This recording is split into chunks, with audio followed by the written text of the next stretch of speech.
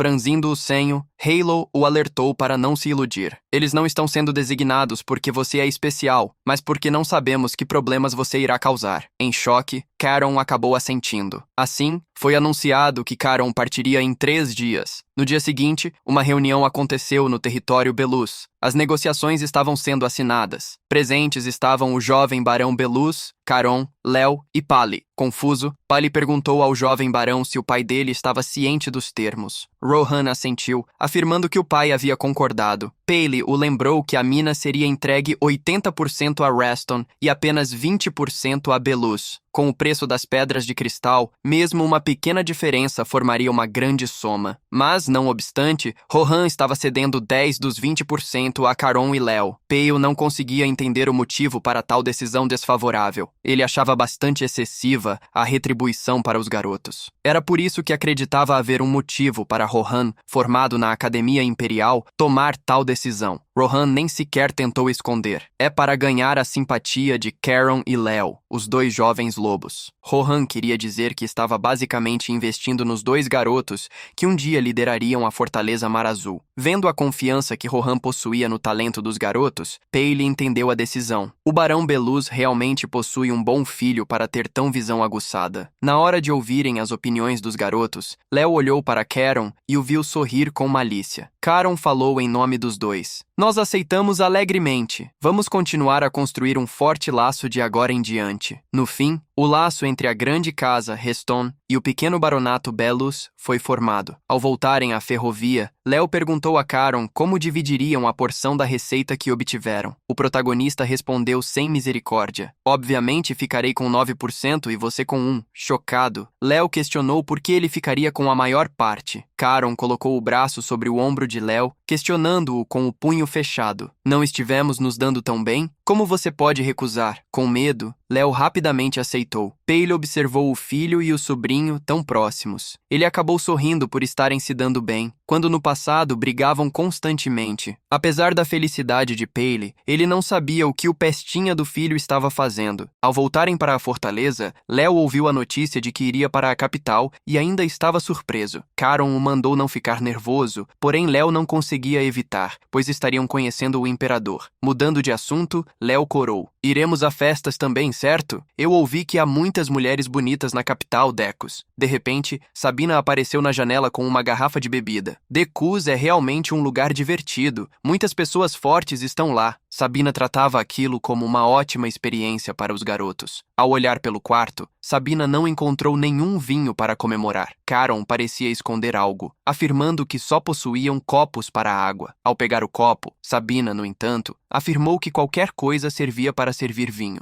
Enquanto jogava um copo para Léo e outro para Caron, Sabina revelou sua surpresa ao descobrir que Léo também bebia. Léo colocou toda a culpa em Caron, mas ele já havia se tornado um cúmplice. Sabina encheu-lhes o copo. Como está sendo servido pela mestre de vocês, não há por que hesitar. Sabina elogiou a maneira como os 2 conduziram a situação. Colocando a garrafa sobre a mesa, Sabina comentou, no entanto: 3 anos já se passaram desde que fiz minha promessa. É um pouco desapontador, mas não verei o caos que você causará na capital. Sabina parecia triste enquanto falava. Léo estava praticamente chorando ao comentar que havia ouvido que a tia iria para o Mar do Norte. Ele estava preocupado que não se veriam novamente. Sabina zombou de Léo ao ouvi-lo. Com tal sentimentalismo, você vai realmente conseguir falar com uma mulher na capital? Sabina sorriu com o canto da boca, recomendando que, quando Léo fosse a festas, não fosse com Caron. Ela contou o motivo. Considerando a aparência, talento e a boa lábia que ele possui, você não consegue imaginar o que acontecerá? Léo já conseguia ver todas as mulheres ao redor de Caron. Ele colocou as mãos trêmulas nos ombros do primo. Caron, não arruine minhas chances de casar. Furioso devido à imaginação de Léo, Caron o amaldiçoou. Sabina interrompeu a briga, chamando-os para continuar a beber. Em outra sala, Halo também tomava licor. Paley bateu na porta, anunciando a própria presença. Assim que se aproximou, ele se curvou, perguntando se havia sido chamado. Halo comentou ter ouvido sobre as negociações. Ele estava surpreso com as partes que Caron e Léo haviam recebido. Pale comentou ter visto como a opinião do barão parecia ter sido refletida nos atos, já que ele próprio chamou aquilo de investimento. Halo, no fim, achou que a situação situação havia sido boa. Receber uma recompensa nunca era ruim. Servindo uma bebida, Halo afirmou que deixaria os assuntos sobre Belos para Pale gerenciar. Pale agradeceu a oportunidade, como também a bebida. No entanto, ele sabia que outro assunto estava por vir. Halo foi direto ao ponto, lembrando a Pale como o imperador nunca havia invocado ninguém além dele. Halo tratava o convite a Caron como algo bastante incomum. Ele revelou ao filho como, na audiência privada, conseguia ver o olhar temeroso do imperador. Halo sentia que o imperador temia que ele o derrubasse também, como fez com o imperador tirano. Isso dava indícios de que outra pessoa estava aplicando alguma influência. Pale perguntou ao Lorde se ele estava falando em política. Considerando toda a situação na capital, Pale questionou se não devia ter recusado o pedido do imperador. Ele não entendeu por que Halo não o fez. Halo ouviu Pale questionar o motivo e franziu o senho antes de revelar, surpreendendo o filho. Eu quero saber do que Caron é capaz. Caron havia sido escolhido pela espada ancestral Guilhotina. Isso significava que o garoto estava destinado a estar no centro da família, Pale goste ou não. Ele inevitavelmente enfrentaria forças externas, incontáveis ameaças. Se ele irá aguentar nos ombros o futuro da nossa família, ele deve ser capaz de aguentar isso. Terminando de beber, Halo perguntou se Pale estava preocupado. Como resposta, Pale tomou toda a bebida de uma vez. O olhar de Halo se ergueu para o filho, que respondeu: "Pai, eu confio em meu filho." A resposta foi surpreendente para Halo. Porém, ele suspirou, repetindo a frase: "Uma boa resposta." No dia seguinte, em frente à fortaleza, Sabina escolheu um cavalo. Zeras se aproximou dela, perguntando se não se despediria dos jovens mestres. Zeras acabou surpreendido com a resposta. "Na última noite, compartilhamos uma bebida por um bom tempo." Zeras entendeu que tal licor deveria ser um da coleção dele. Como os garotos estariam ocupados com a viagem,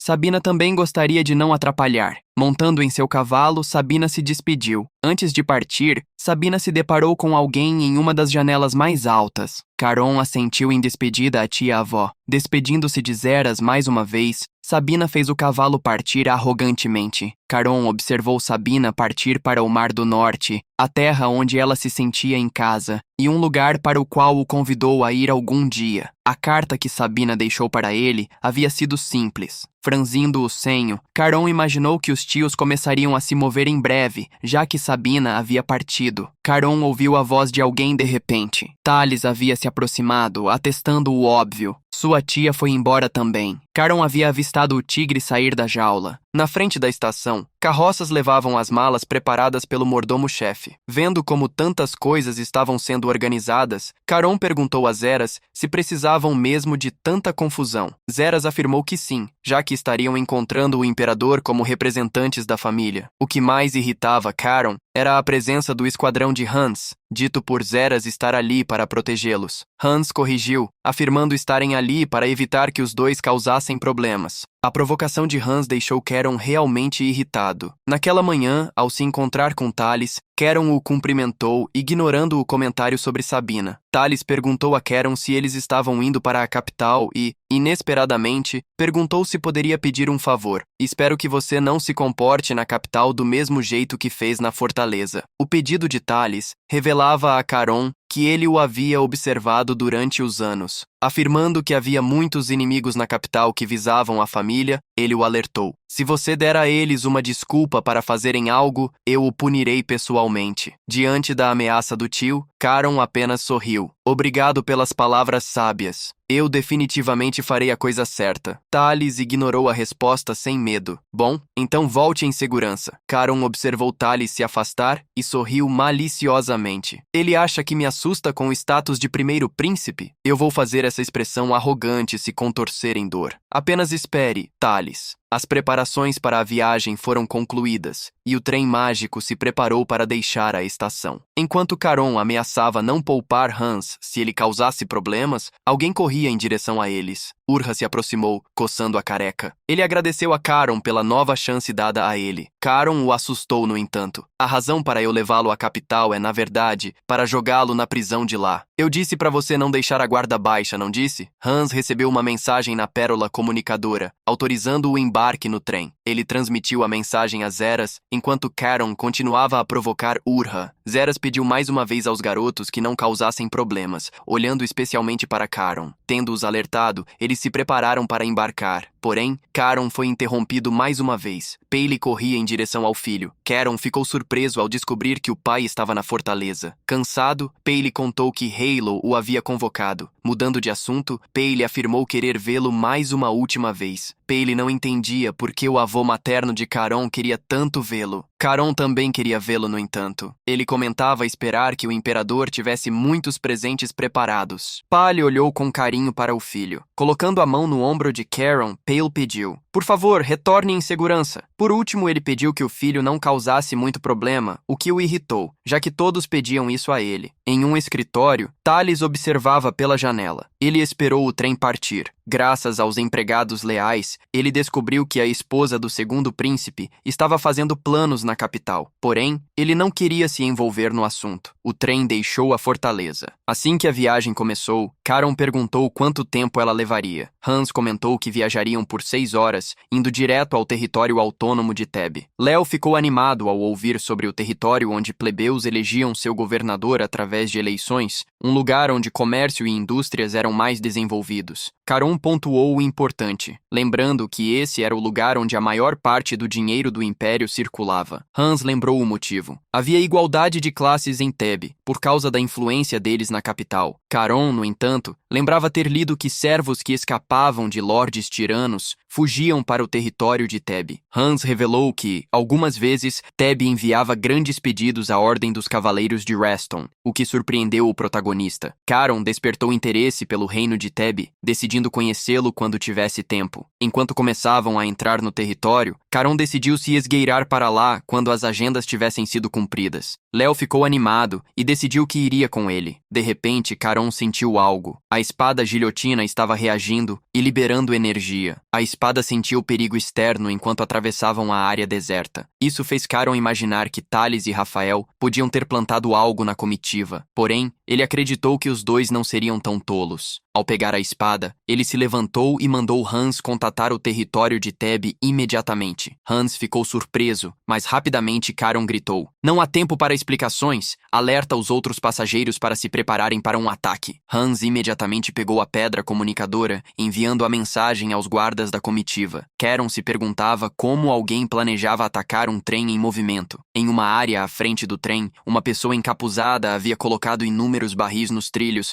além de uma corda. A pessoa sinalizou para alguém que carregava uma tocha. O indivíduo que carregava a tocha deixou o grande grupo de bandidos e se aproximou. Enquanto o trem se aproximava, o líder deu o sinal. O homem que carregava a tocha ateou fogo à corda. O trem se aproximava rapidamente dos barris. Uma explosão era iminente. Assim que o trem chegou aos barris, a grande explosão aconteceu. Chamas subiram tão alto quanto montanhas. Na região autônoma de Thebe, uma confusão estava acontecendo em uma grande residência. Diversas pessoas apontavam umas para as outras diante do prefeito, pedindo que ele punisse umas às outras. O prefeito suspirou, se culpando por ter ido até ali. Ele sonhava em voltar aos dias em que era apenas um ministro da economia. A cidade em que acreditou ser igualitária para todos, independente do status, havia demonstrado ser um lugar onde grupos de plebeus mercantes e grupos de nobres mercantes sempre brigavam. Com a cabeça doendo, ele amaldiçoava a caótica bagunça. De repente, alguém entrou na sala de reunião apressadamente. O homem correu para sussurrar algo no ouvido do prefeito. Ouvindo a notícia, ele mandou o homem se retirar. Uma das pessoas na reunião questionou o que era tão urgente a ponto de interromper a reunião. Ele queria saber se estava relacionado à auditoria fiscal. Acendendo um cigarro, o prefeito pediu que ele não se preocupasse, pois a auditoria fiscal não era nada comparado ao que havia acontecido. Surpreso, o nobre perguntou se a auditoria fiscal havia sido cancelada. Irritado, o prefeito respondeu: "Não, ela não foi, mas ela pode ir pro inferno." O prefeito revelou que 5 minutos atrás, um trem que ia para a capital, partindo do Ducado Reston, havia explodido com os netos do duque a bordo. O nobre perguntou qual relação isso tinha com eles. O prefeito deu uma longa tragada e respondeu, após jogar o cigarro dentro da bebida: "O que eu quero dizer é que estamos completamente ferrados." Com a explosão que havia acontecido, uma cratera se formou, e o trem mágico descarrilhou. Caron rangeu os dentes, se recuperando. Ele se levantou, checando Hans. Hans cuidava de Léo e perguntou rapidamente a Caron se ele estava bem. O protagonista estava bem. Ao ouvir a confirmação, Hans pegou o comunicador pedindo um relatório da situação. 11 guardas, um havia sido seriamente ferido, Dale, enquanto 2 haviam sido feridos levemente. Urra também enviou um relatório, afirmando que haviam ocorrido 2 casualidades na cabine em que ele estava. Caron perguntou a Hans se ele sabia onde estavam. Hans revelou estarem a cerca de 10 quilômetros da região de Thebe. Tendo contatado a região,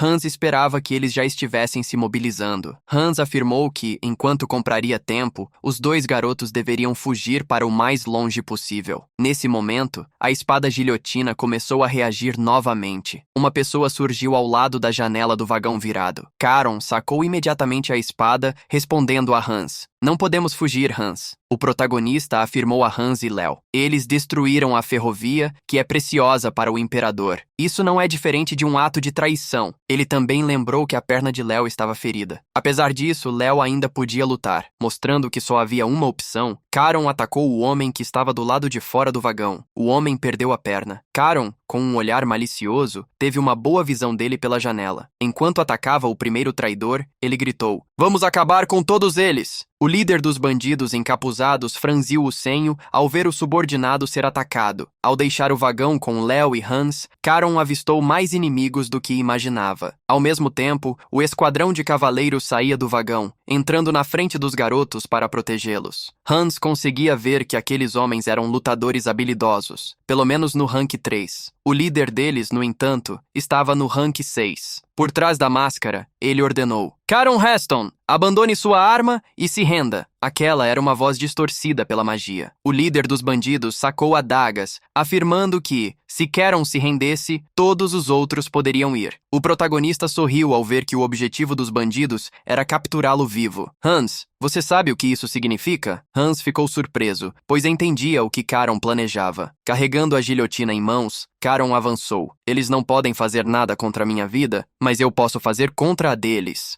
Hans estapeou o próprio rosto. Enquanto gritava para o esquadrão proteger Caron, o protagonista já havia chegado em frente ao primeiro bandido. Com extrema malícia, Caron atingiu o primeiro inimigo. Assim que ele o derrubou, os outros bandidos correram na direção dele. Rapidamente, cavaleiros e bandidos começaram a cruzar espadas. Caron se divertia ao brandir a guilhotina, fazendo os inimigos sofrerem. Com um olhar macabro, Caron os desafiava a enfrentá-lo todos de uma vez. Como ninguém se aproximava, Caron perguntava se deveria avançar em vez disso. Os bandidos perceberam que Caron não era comum, algo que não estava no acordo. Irritado, o líder do bando mandou todos saírem da frente. Ele iria enfrentar o garoto. Antes que Caron pudesse enfrentá-lo, Hans avançou. Caron ficou surpreso. Hans queria defender seu jovem mestre do perigo. O líder encapuzado ameaçou: "Você está correndo para seu fim, cavaleiro da fortaleza." Hans estava disposto a se arriscar para colocarem isso à prova. Assim que a batalha iniciou, Hans pulou contra o bandido. Com uma espada longa e curva, o bandido se preparou. As espadas se enfrentaram, soltando faíscas. O bandido percebeu algo de repente. Ele pulou para trás, desviando do poder opressivo do ataque de Hans. Hans franziu o senho ao ter seu ataque defletido. Surpreso, ele viu o bandido fazer movimentos estranhos. Aqueles movimentos de lâmina mostravam que ele era um cavaleiro do sultanato de Pabar, Shion Hakimi. Hans se perguntou o que um cavaleiro de um lugar tão distante estava fazendo no Império, pois ambos os lugares possuíam um pacto de não agressão. O fato de que um cavaleiro de Pabar estava em busca de Caron era ainda mais estranho. Com a batalha, no entanto, se tornando favorável a eles, Hans esperava descobrir a resposta em breve. Com Léo e principalmente Caron limpando o campo de batalha, tudo estava bem. Hans, no entanto, se surpreendeu com o súbito avanço de Shion. A espada o pressionou, forçando-o a se defender. Shion zombou sombriamente. "Você tem a luxúria de se distrair, cavaleiro Haerang." Bravamente, Hans gritou: "Sua formação já colapsou, Shion Hakimi." Com o poder da mana azul,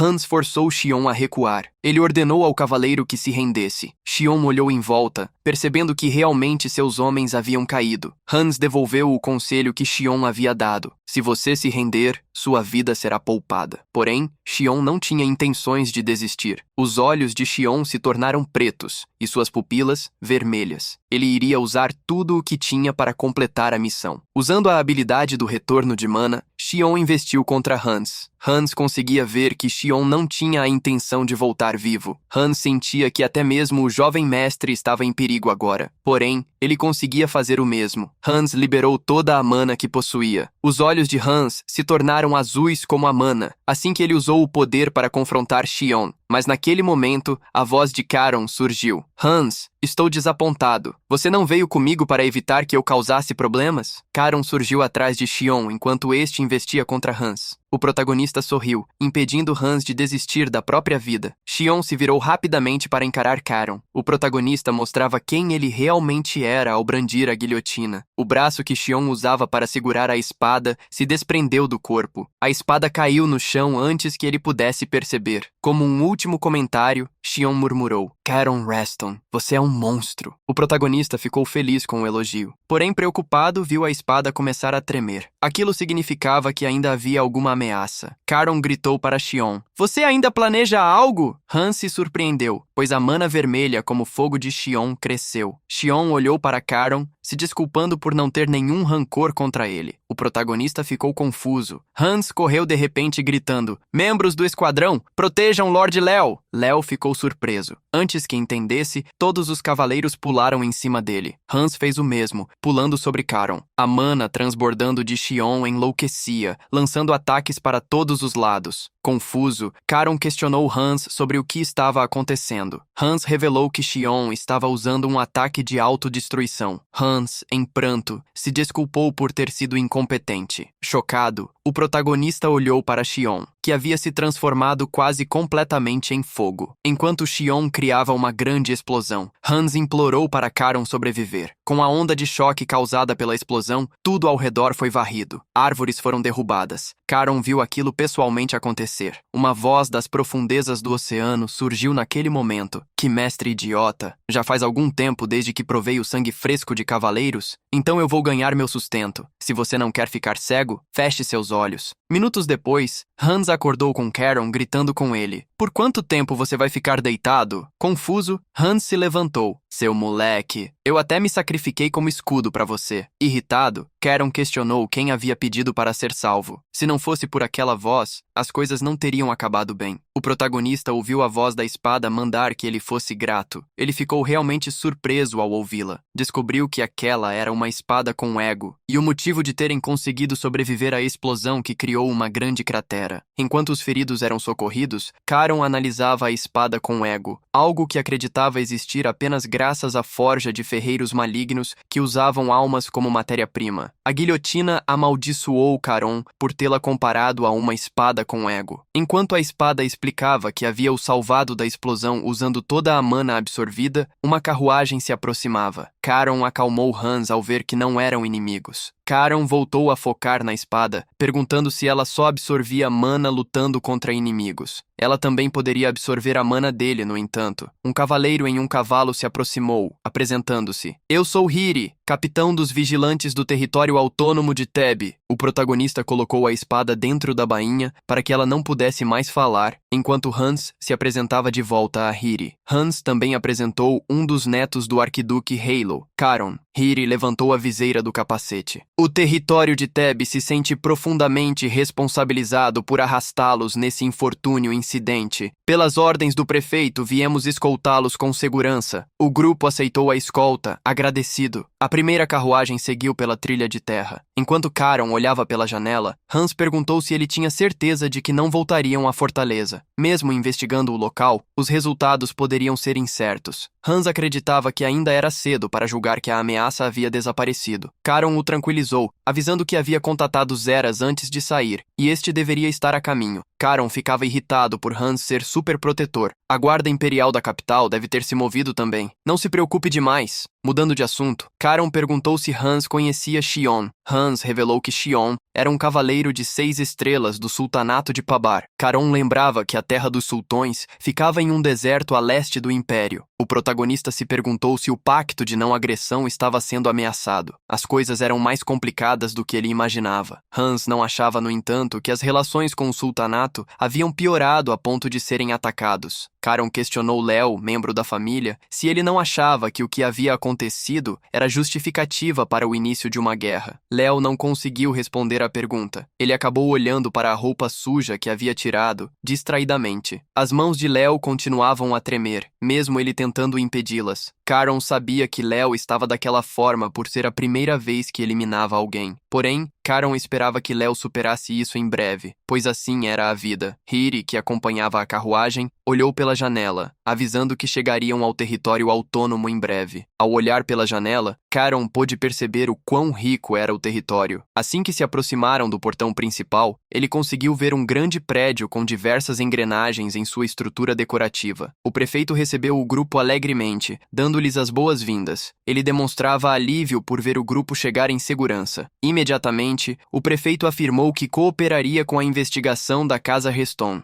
Caron o interrompeu. Nós já sabemos que Teb não possui relação com o ataque. Hans afirmou o mesmo ao prefeito Greene, pedindo que ele ficasse tranquilo. Hans conseguia ver que Greene havia envelhecido desde os tempos em que era ministro da Economia. Greene suspirava, sentindo o peso da posição de prefeito. Greene rapidamente tentou agir de forma mais cordial, mas Caron pediu que ele se sentisse confortável em conversar, já que para ele não era agradável ser tratado com tanta formalidade por alguém mais velho. Porém, Greene não conseguia aceitar falar casualmente com a linhagem de uma casa ducal. Como ele não conseguia aceitar isso, Caron mandou que ele se ajoelhasse para demonstrar sinceridade. Greene percebeu as intenções de Caron e aceitou rapidamente a gentileza dele. O prefeito então convidou a todos para irem a outro lugar continuar a conversa. Enquanto um vinho era servido, Caron surpreendeu o prefeito ao revelar que os bandidos destruíram o trem usando não mana, mas explosivos contrabandeados. Caron, que havia servido a bebida, lembrou o prefeito de que explosivos não eram obtidos sem passarem pela agência de abastecimento do exército. Como tal agência estava sob controle do Império, Caron acreditava que o contrabando de explosivos era quase impossível. Assim, perguntou se eles poderiam ter sido trazidos de fora do Império. Greene ficou chocado com a suposição de que eles podiam ter sido obtidos com a ajuda do Sultanato de Pabar. Greene percebia que tudo aquilo fazia sentido, já que apenas Pabar e o Império conseguiam produzir explosivos de alta qualidade. Tendo feito Greene entender isso, Caron perguntou se uma guilda mercante em Teb envolvida no contrabando não causaria problemas. Greene observou a dedução afiada de Caron. Ele rapidamente concordou que a possibilidade era a mais provável. Greene não iria discordar de Caron para não ser suspeito de cúmplice. Caron observou o prefeito beber o vinho e pediu que ele mantivesse uma coisa em mente. Os membros dos Cavaleiros Lobos Azuis e a Fortaleza Mar Azul sofreram baixas nesse incidente. Greene foi surpreendido, percebendo que precisava cooperar. Sendo parte dos cavaleiros, Hans observava atentamente o prefeito. O prefeito rapidamente tentou mudar de assunto, perguntando como estava o pai de Caron. O protagonista ficou surpreso. Você conhece meu pai? Greene assentiu animadamente. É claro, tenho relações fraternais com seu avô materno, irmão Gale. Surpreso, o protagonista comentou. Ouvir sobre conexões tão de repente? Você realmente é um político, não é? Greene rapidamente se corrigiu, perguntando se havia algo mais importante que isso. De repente, alguém abriu a porta apressadamente. Prefeito! Notícias urgentes da capital chegaram. Greene afirmou, no entanto, já saber que a Guarda Imperial havia entrado em movimento, porém o empregado o corrigiu. Não apenas a Guarda Imperial. O próprio comissário de impostos partiu, liderando a divisão especial 1. Greene ficou chocado. O comissário Gale Ferriton era conhecido como o Rei das Trevas. Ele era o irmão Gale que Greene havia citado. Tremendo, Greene perguntou a Caron se ele já esperava tal movimentação. O protagonista rangeu os dentes ameaçadoramente. Meu avô me aprecia muito, o suficiente para largar tudo e vir correndo salvar um neto em perigo. A noite de lua cheia chegou rapidamente no território de Teb. Diversas pessoas povoavam as ruas e notaram a chegada de inúmeros cavaleiros. Uma grande comitiva havia chegado. Na frente da comitiva estava Gale Ferriton, avô de Caron. Algumas pessoas observavam a comitiva nas sombras. Encapuzado, um homem comentou a outro. Desde que está relacionado ao avô dele, ele chegou rapidamente. Na sala do prefeito, diversos comerciantes brigavam. Uma investigação fiscal tão de repente? O que é isso? Você não disse que já havia uma agenda? Por que está acontecendo nesta noite? Os comerciantes não entendiam por que não podiam ter tempo para se prepararem. Mesmo você sendo um prefeito fantoche, devia ao menos nos dar algum tempo. Greene já estava ficando irritado com as acusações. Ele bateu na mesa furiosamente. Vocês sabem o quão sério isso é? Um jovem entrou na sala, afirmando que o prefeito estava correto. Caron lembrou a todos. Não apenas a ferrovia do imperador foi destruída, mas o neto do Duque Reston e as pessoas do castelo Mar Azul foram atacadas com explosivos suspeitos contrabandeados nas guildas comerciais em Thebe. Todos os comerciantes olharam para Caron, que perguntou se agora entendiam a gravidade da situação. Os comerciantes se entreolharam, surpresos e com medo. Um deles tentou falar por todos, afirmando que apenas estavam pedindo um tempo para se prepararem. Caron questionou quem era o velho que ousava falar. O homem barbado rapidamente se apresentou. Seu nome era Humir, um visconde e líder da guilda comercial Humir. Ouvindo a apresentação, Caron afirmou que teria certeza de pessoalmente entregar o nome dele ao comissário da taxação, o avô dele. De repente, uma outra porta foi aberta. Um empregado a abriu, apresentando a divisão especial da agência de taxação, assim como o principal comissário. Os comerciantes ficaram em silêncio quando Gale entrou na sala. O homem de cabelos brancos gritou com todos. A partir de agora, suas guildas comerciais estão sujeitas a uma investigação de impostos. A agência de impostos recebeu denúncias de ganhos ilícitos através da repartição de impostos